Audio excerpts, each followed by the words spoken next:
कुंभ उद्योग संगम आणि नाशिक जिल्हा गुंतवणूक शिखर परिषद 2026 या अतिशय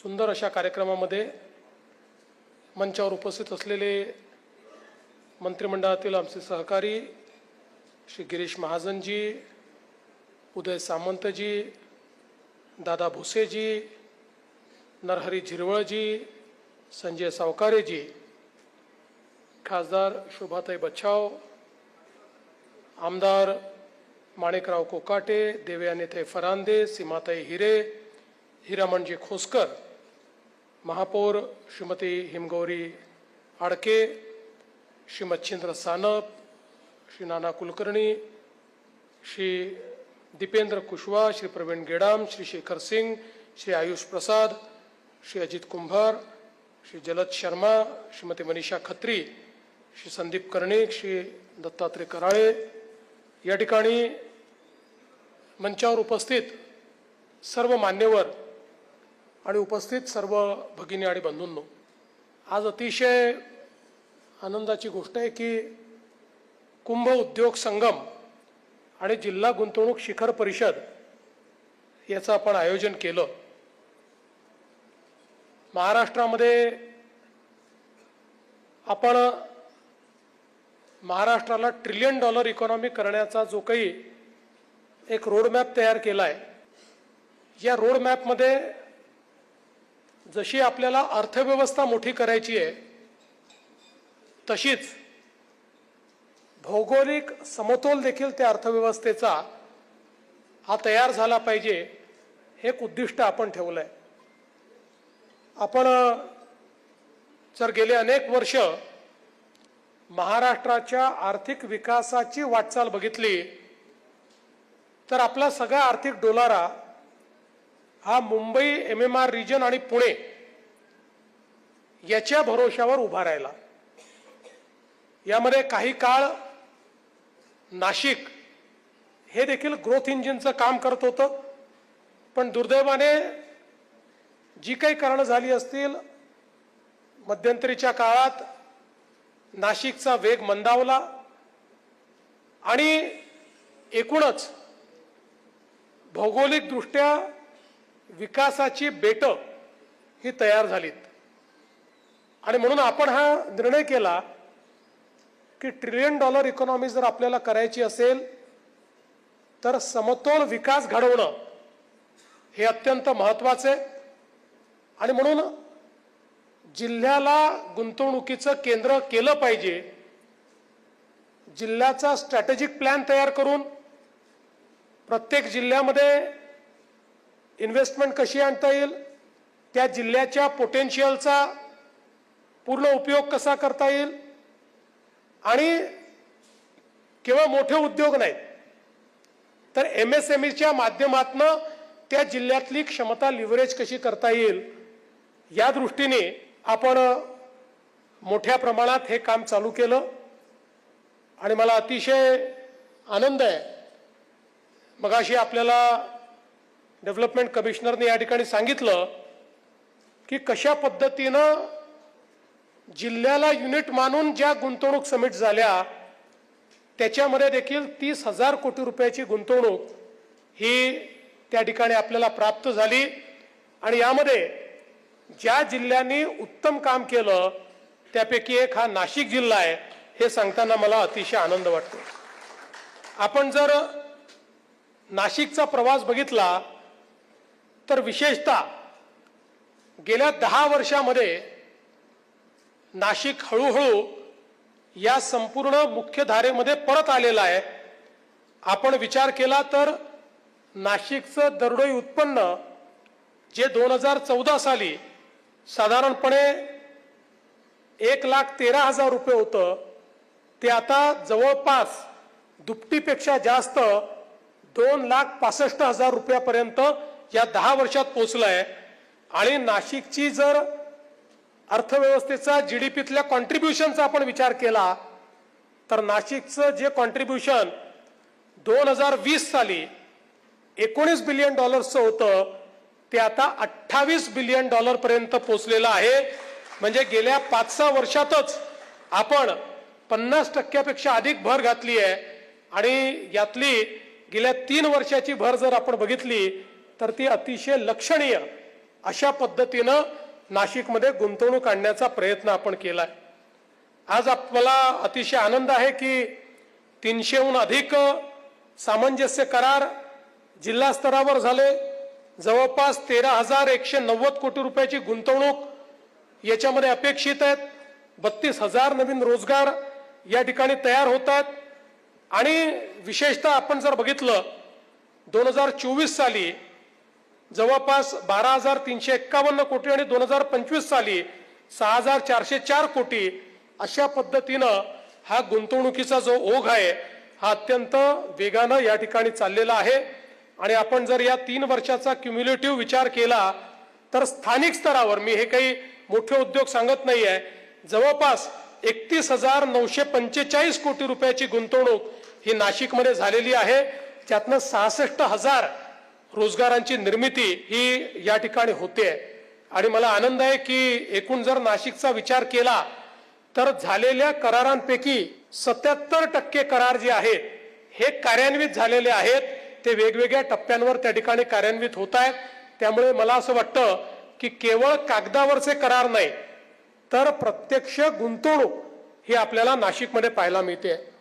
यामध्ये इंजिनिअरिंग आहे, बांधकाम क्षेत्र आहे, इलेक्ट्रॉनिक्स आहे, याच्यामध्ये केमिकल आहे, शेती आहे, फार्मा आहे, अन्न प्रक्रिया आहे, हॉटेल आहे, hospitality, plastic, rubber, textile, electronics, यासोबत ऑटोमोबाईल अशा विविध क्षेत्रांमध्ये आज हे करार या ठिकाणी होताना आपल्याला पाहायला मिळत आहेत. आणि याचं एकमेव कारण आहे की ज्या प्रकारे उद्योगाच्या क्षेत्रामध्ये आपण ईज ऑफ डुईंग बिझनेस आणला, ज्या प्रकारे जिल्ह्यामध्ये आता जिल्हा प्रशासन असेल किंवा राज्याचं प्रशासन असेल, या प्रत्येकाने उद्योगस्नेही काम करायचं अशा पद्धतीनं आपण कार्य चालू केलं.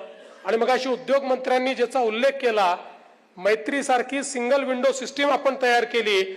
आणि त्या माध्यमातनं जवळपास या ठिकाणी आपण जर विचार केला तर 3,81,389 एवढी आवेदनं ही मैत्रीच्या माध्यमातनं राज्यामध्ये आपण वेळेमध्ये त्या ठिकाणी त्याचा एक प्रकारे निपटारा म्हणा किंवा सॅटिस्फॅक्शन होईल अशा पद्धतीनं आपण त्याच्यावर कारवाई केली आहे. आज मला याही गोष्टीचा आनंद आहे की अनेक मोठ्या कंपन्या आज आपल्या नाशिकमध्ये येत आहेत.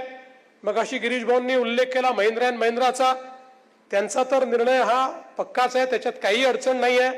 MOU झालेला आहे, सगळ्या गोष्टी आहेत. मी एवढंच सांगितलं की आता जी जागा आपल्याला द्यायची आहे ती जवळपास ठरली आहे. ती पटकन जर तुम्ही हँडओव्हर केली तर त्याचं भूमिपूजन होऊन त्याचंही काम हे आपल्याला तात्काळ सुरू करता येईल. त्यासोबत आपल्याला माहिती आहे की HAL मध्ये हालमध्ये देखील आता मोठ्या प्रमाणात ऑर्डर मिळाल्यामुळे त्या ठिकाणी ही एक्सपान्शन होत आहे. सिमेन्स असेल, GSK असेल, लार्सन अँड टुब्रो असेल, रिलायन्स समूह असेल, या सगळ्या मोठ्या समूहांनी नाशिकमध्ये अलीकडच्या काळामध्ये मोठ्या गुंतवणूक केलेल्या आहेत. Automobile, defence, engineering, pharmaceuticals, infra, petrochemicals, life sciences अशा विविध क्षेत्रातल्या गुंतवणुकी आहेत.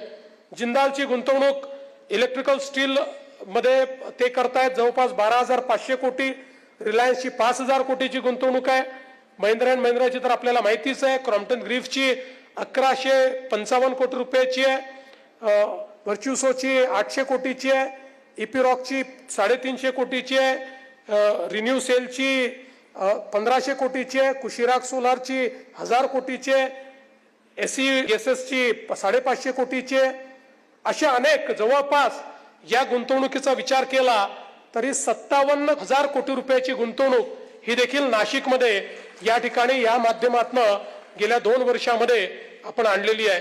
आणि आपल्याला माहिती आहे आम्ही दावोसला गेलो होतो, तिथे देखील जवळपास 12,000 कोटी रुपयाची गुंतवणूक ही नाशिकमध्ये आपण त्या ठिकाणी आणलेली आहे. आणि उत्तर महाराष्ट्राचा विचार केला तर 50,000 कोटी रुपयाची गुंतवणूक ही उत्तर महाराष्ट्रामध्ये देखील मोठ्या प्रमाणात या ठिकाणी आपण आणली आहे. मला हे सांगताना आनंद वाटतो की आता महाराष्ट्रामध्ये उद्योग जो आहे हा MMR रिजन आणि पुणे इतक्या पुरतं मर्यादित नाही, तर उद्योगाचे नवीन मॅग्नेट तयार झाले आहेत. MMR रिजनमध्येही रायगड जिल्हा असेल, पालघर जिल्हा असेल, हे आता इंडस्ट्रीचे मॅग्नेट झालेले आहेत. आता आपण जर उत्तर महाराष्ट्राचा विचार केला तर नाशिक तर आता एक अतिशय महत्वाचं मॅग्नेट तयार होत आहे. आणि याचं कारण ज्या प्रकारची कनेक्टिव्हिटी ही नाशिकला आपण तयार केलेली आहे, त्यामुळे मला असं वाटतं की आपण जर असं म्हटलं की नाशिक इज अनस्टॉपेबल नाऊ, तर ते खोटं ठरणार नाही. ज्या प्रकारे नाशिकमध्ये गुंतवणुकीचा ओघ येतोय, मी तर एवढीच विनंती आपल्याला करणार आहे की आपण जमिनीची व्यवस्था करा. गुंतवणुकीची कमतरता नाहीये. वेळेत आणि योग्य दरात जर गुंतवणूकदारांना जमीन आपण देऊ शकलो तर नाशिकमध्ये इतक्या मोठ्या प्रमाणात गुंतवणूकदार यायला तयार आहेत, येत आहेत, चर्चा करतायत आणि निश्चितपणे त्याचं एक मोठं परिवर्तन हे आपल्याला पाहायला मिळत आहे. अलीकडच्या काळामध्ये नाशिक सोबत अहिल्यानगर असेल, काही प्रमाणात जळगाव असेल आणि विशेषतः धुळे आणि नंदुरबार असेल, म्हणजे जवळपास उत्तर महाराष्ट्रातले 5ही जिल्हे हे आता ग्रोथ इंजिन झालेले आहेत. नंदुरबारमध्ये इतक्या मोठ्या प्रमाणात आता उद्योगांचा इंटरेस्ट आम्हाला पाहायला मिळतोय की आम्हाला देखील आश्चर्य वाटतं, इतक्या मोठ्या प्रमाणात आज ही गुंतवणूक येताना दिसते. पलीकडे आपण जर बघितलं तर मराठवाड्यामध्ये छत्रपती संभाजीनगर हे तर एक मोठं क्लस्टर झालेलंच आहे. जालना असेल, नांदेड असेल, हे चांगले क्लस्टर झालेले आहेत. पलीकडे पश्चिम विदर्भ आहे, त्याच्यामध्ये विशेषतः अमरावती हे एक टेक्सटाईलचं मोठं क्लस्टर झालेलं आहे. अनेक उद्योग आता अमरावतीमध्ये देखील येत आहेत. जर पूर्व विदर्भात गेलो तर त्या ठिकाणी नागपूर असेल, गडचिरोली असेल, वर्धा असेल, चंद्रपूर असेल, हे आता नवीन मॅग्नेट्स तयार झाले आहेत. म्हणजे आपण जर उद्योगाचा विचार केला तर आता महाराष्ट्रामध्ये सर्वदूर मोठ्या प्रमाणात उद्योग हे तयार होत आहेत. आणि मगाशी जो सांगितलं की GCC मध्ये देखील आता मोठ्या प्रमाणात या ठिकाणी महाराष्ट्राने ती क्रांती कॅप्चर केली आहे आणि देशाच्या 24% GCC हे आता महाराष्ट्रामध्ये या ठिकाणी आहेत. आणि मी तुम्हाला सांगतो, GCC करता पुण्याच्या खालोखाल, मुंबईच्या खालोखाल सर्वात चांगली इकोसिस्टीम जर कोणाकडे असेल तर ती नाशिककडे आहे. Nashik can capture it. त्यामुळे याही संदर्भात पुढच्या काळात आम्ही GCCचं कॅपिटल जे आहे हे जरी पुणे असलं तरी GCC करता आम्ही नाशिकलाही मार्केट करणार आहोत आणि नाशिकमध्ये मोठ्या प्रमाणात GCC आले पाहिजेत, या संदर्भातला आपण प्रयत्न करणार आहोत. आज महाराष्ट्र हे स्टार्टअपचं कॅपिटल झालंय. 30,000पेक्षा जास्त स्टार्टअप्स हे आज महाराष्ट्रामध्ये आहेत आणि विशेषतः देशामधले सगळ्यात जास्त स्टार्टअप्स आणि सगळ्यात जास्त युनिकॉर्न्स हे देखील महाराष्ट्रामध्ये आहे. आणि मला अतिशय आनंद आहे की केवळ आता मोठ्या शहरांपुरतं हे राहिलेलं नाही, Tier 2, Tier 3 सिटीज मधनं अतिशय उत्तम स्टार्टअप्स येत आहेत. आणि विशेषतः मला असं वाटतं की ऍग्रिकल्चरच्या क्षेत्रामध्ये तर स्टार्टअप्सने एक नवीन क्रांती केलेली आहे. खरं म्हणजे सह्याद्री सारख्या एका कंपनीने नाशिकमध्ये जे काही ऍग्रिकल्चरच्या क्षेत्रातलं ऍग्रो प्रोसेसिंगचं विजन हे आपल्याला दाखवून दिलेलं आहे. त्यातनं मला असं वाटतं की या क्षेत्रात मोठ्या प्रमाणात आज गुंतवणूक येताना आपल्याला या ठिकाणी पाहायला मिळते. आणि म्हणून वन डिस्ट्रिक्ट वन प्रॉडक्ट मध्ये द्राक्ष असेल, पैठणी असेल किंवा वेगवेगळ्या पद्धतीचं मूल्यवर्धन करून आपण या जिल्ह्याला एक चांगल्या प्रकारचं ब्रँडिंग हे करण्याचा प्रयत्न करतो. आज मला असं वाटतं की एकीकडे हा उद्योगाचा आपण प्रयत्न करतो आणि मला आनंद आहे की आज जे MOU आपण केले, या MOU मध्ये आपल्या CSR पार्टनर सोबत देखील आपण MOU केले आहेत. इतक्या मोठ्या प्रमाणात कुंभाच्या माध्यमातनं या ठिकाणी वेगवेगळ्या ज्या काही उद्योजक आहेत हे आपापल्या CSRच्या माध्यमातनं कुंभामध्ये मदत करण्याकरता पुढे आलेले आहेत.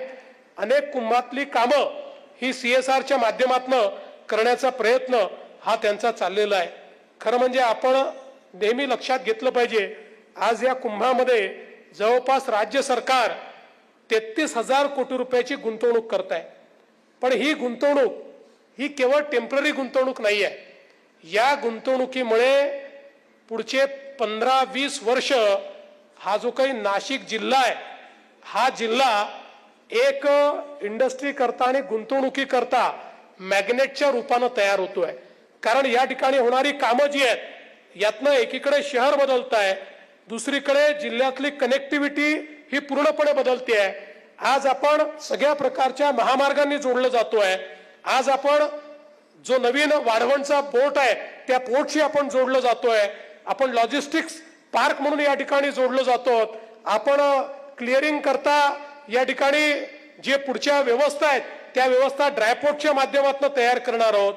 म्हणजे मला असं वाटतं की ही गुंतवणूक जरी कुंभामध्ये येणाऱ्या 12 कोटी लोकांच्या सोयीकरता आपण करतो आहोत, पण मी तुम्हाला निश्चितपणे सांगतो ही जी 33,000 कोटी रुपयाची गुंतवणूक आहे ही पुढच्या 10 वर्षामध्ये 3 लाख कोटी रुपयाची अर्थव्यवस्था या नाशिकमध्ये तयार केल्याशिवाय राहणार नाही. आणि म्हणून मला असं वाटतं की केवळ याच्याकडे आपल्याला धार्मिक पर्यटनाच्या स्वरूपात पाहून चालणार नाही, तर एक इकॉनॉमिक ड्रायव्हर म्हणून देखील आज हा कुंभमेळा या ठिकाणी आपल्याला पाहायला मिळतोय.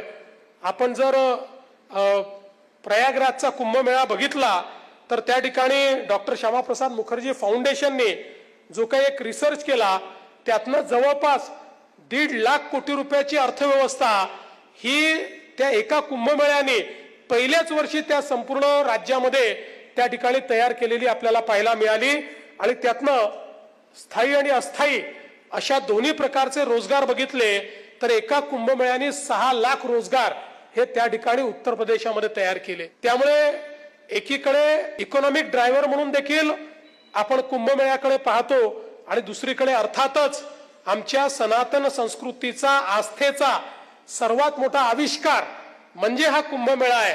मला असं वाटतं की जी सनातन संस्कृती आहे या संस्कृतीमध्ये कुंभमेळा एक असं आयोजन आहे की ज्याच्यामध्ये या संस्कृतीची जेवढी रूप आहे, कारण आपल्याला माहिती आहे की सनातनमध्ये एकेश्वरवाद नाही आहे. सनातनमध्ये जो निर्गुण निराकार म्हणतो तोही आहे, जो सगुण साकार म्हणतो तो देखील आहे, जो दगडाला देव मानतो तोही आहे, जो निसर्गाला देव मानतो तोही आहे, जो केवळ ऊर्जेला देव मानतो तोही आहे, जो एकाच ईश्वराला देव मानतो तोही आहे. त्यामुळे जेवढ्या चाली रीती, जेवढे वेगवेगळ्या प्रकारच्या संस्कृती, जेवढ्या पूजा पद्धती या सगळ्यांचा एकत्रित मेळा म्हणजे आपला कुंभमेळा आहे, ज्याच्यामध्ये कुठली जात नाहीये, कुठला धर्म नाहीये, ज्याच्यामध्ये कोण गरीब आहे कोण श्रीमंत आहे हे आमच्या या ठिकाणी गोदा मातेला माहिती नाहीये. प्रत्येकाला गोदा मातेमध्ये त्या ठिकाणी डुबकी मारण्याची संधी आहे आणि प्रत्येकाला या ठिकाणी विचार मंथनाचं जे अमृत तयार होणार आहे ते अमृत प्राशन करण्याची ही संधी आहे. त्यामुळे हा समतेचा मेळा आहे, हा समानतेचा मेळा आहे, हा आस्थेचा मेळा आहे, हा श्रद्धेचा मेळा आहे. आणि हा श्रद्धेचा मेळा उत्तम झाला पाहिजे आणि त्यातनं एक प्रकारे संपूर्ण आपल्या राज्याला आणि नाशिकला मोठ्या प्रमाणात फायदा झाला पाहिजे अशा पद्धतीचा आपला प्रयत्न आहे. आज आपल्याला माहिती आहे की नाशिकचा रिंग रोड आपण जर केला तर त्या एका रिंग रोडमुळे केवढ्या मोठ्या प्रमाणात एरिया ओपन अप होईल आणि त्यातनं किती मोठ्या प्रमाणात गुंतवणुकीच्या संधी या त्या ठिकाणी निर्माण होतील. आज आपण ज्या प्रकारे गोदावरीचं शुद्धीकरण करतोय, ज्या प्रकारे आपण मलशुद्धीकरण केंद्र नवीन तयार करतोय, ज्या प्रकारचे पर्यावरणाचे वेगवेगळे कामं आपण हातामध्ये घेतलेले आहेत, या सगळ्या गोष्टींमुळे खूप मोठ्या प्रमाणात आपलं जे एक सस्टेनेबल विकासाचं स्वप्न आहे हे स्वप्न आपण या ठिकाणी पूर्ण करणार आहोत. आणि सगळ्यात महत्वाचं मला एक गोष्ट सांगायची आहे, कारण वारंवार असा नरेटिव्ह तयार होतो की कुठेतरी कुंभ करायचा आहे तर त्याचा कुंभ करताना आपण पर्यावरणाचा विचार करत नाहीये, कुठेतरी फार झाडं कापण्याचा आपली मानसिकता आहे. या सगळ्या गोष्टी अतिशय चुकीच्या आहेत. खरं म्हणजे आपण जर बघितलं तर आपण हा जो कुंभ आहे हा कुंभ झाल्यानंतर ज्यावेळी या ठिकाणी त्याचा कार्बन फुटप्रिंट किती तयार झाला याचा आपण विचार करू आणि आपण किती सस्टेनेबली कुंभ केला. मी तुम्हाला निश्चितपणे सांगतो आपण पॉझिटिव्ह असू, आपण निगेटिव्ह असणार नाही अशा पद्धतीनं या कुंभाची रचना जी आहे ही आपण केलेली आहे. आणि म्हणून मला विश्वास आहे की शेवटी आपण कामं करत असताना काही कठोर निर्णय घ्यावे लागतात, पण ते निर्णय घेत असताना आपण पर्यावरणाचं नुकसान किती करतो आहोत आणि पर्यावरणाला आपण फायदा किती करून देणार आहोत. आपल्या एकूण ऍक्टिव्हिटीच्या मोजमापामध्ये आपण आपल्या या कामामुळे आपण पर्यावरणाला त्याचं किती संवर्धन करणार आहोत याचं एक मोजमाप आपण केलं पाहिजे आणि त्या मोजमापामध्ये आपण उजवेच ठरवू हा विश्वास मला या निमित्ताने वाटतो। आणि म्हणून मी आज खूप अधिक बोलणार नाही, पण अतिशय सुंदर अशा प्रकारचा कार्यक्रम या ठिकाणी झाला। हॅकेथॉन मध्ये आपले जे काही स्टार्टअप्स आले त्यातल्या 6 स्टॉल्सला आम्ही बाहेर भेटी दिल्या। अतिशय सुंदर अशा प्रकारचं वेगवेगळ्या प्रकारच्या टेक्नॉलॉजीजचा वापर करून कुंभ अधिक सुगम कसा होईल याचा प्रयत्न आपला चाललेला आहे। कारण आपला प्रयत्न असा आहे की आजपर्यंतच्या कुंभांमध्ये सर्वात डिजिटली सॅव्ही अशा प्रकारचा कुंभ आपल्याला या ठिकाणी करायचा आहे। सर्वात जास्ती टेक्नॉलॉजीचा उपयोग करणारा कुंभ आपल्याला करायचा आहे आणि हे करणं याकरता देखील जरुरी आहे। मी नेहमी सांगतो की आपण जर प्रयागराजचा कुंभ बघितला तर प्रयागराजचा कुंभ हा जवळपास 15,000 हेक्टर जागेमध्ये होतो आणि आपल्याला काहीशे एकर जागेमध्ये हा कुंभ करायचा आहे।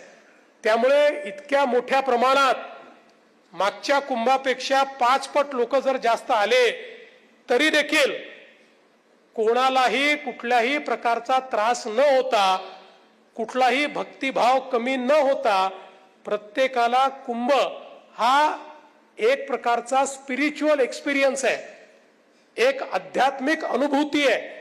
अशा प्रकारची अनुभूती या कुंभाच्या माध्यमातून मिळाली पाहिजे अशा प्रकारचा आपला प्रयत्न आहे। आणि मला आनंद आहे की जी आपली नाशिक जिल्ह्यातली सगळी टीम आहे ही टीम दिवस रात्र राबते। या कुंभाकरता अतिशय चांगली तयारी चाललेली आहे। आमचे कुंभ मंत्री असतील किंवा इतर मंत्री असतील हे सगळे याच्यावर लक्ष ठेवून आहेत। चांगल्या प्रकारे सहकार्य सगळ्यांचं चाललेलं आहे आणि त्यामुळे कमी काळामध्ये अतिशय गतीनं सगळी कामं आपण त्या ठिकाणी पूर्ण करतो आणि मला विश्वास आहे की कुंभ सुरू व्हायच्या आधी ही सगळी कामं आपण पूर्ण केलेली असतील। 85 वर्षातला एक अत्यंत महत्वाचा योग या कुंभामध्ये आलेला आहे। तो योग जास्तीत जास्त लोकांपर्यंत पोचावा अशा प्रकारचा प्रयत्न आपण करू। आणि म्हणून आज ही खरोखर अतिशय आनंदाची गोष्ट आहे की आपण एकीकडे कुंभ आणि दुसरीकडे आपला उद्योग या दोन्हीचा कुंभ उद्योग संगम केला आणि या कुंभ उद्योग संगमाच्या माध्यमातून आपण समाजातल्या सर्व क्षेत्रातल्या लोकांना कुंभाशी जोडून घेण्याचा जो प्रयत्न केला त्याबद्दल तुमचं मी अतिशय मनापासून अभिनंदन करतो आणि या चांगल्या कार्यक्रमामध्ये मला निमंत्रित केल्याबद्दल आपले आभार मानून मी माझे 2 शब्द संपवतो। धन्यवाद। जय हिंद, जय महाराष्ट्र।